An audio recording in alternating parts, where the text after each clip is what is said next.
Now let's look at another example. Is 7 0 of the polynomial p of x cube minus 7x square? If it is, then find other zeros also.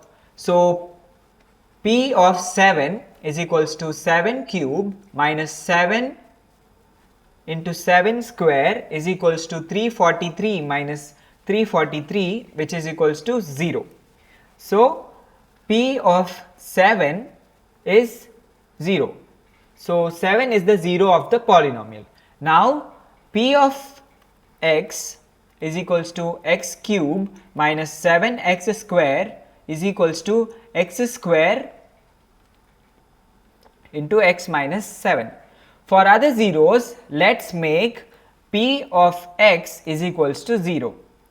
So in the next step, we can write it as x square into x minus 7 is equals to 0 and x square is equals to 0 or x minus 7 is equals to 0.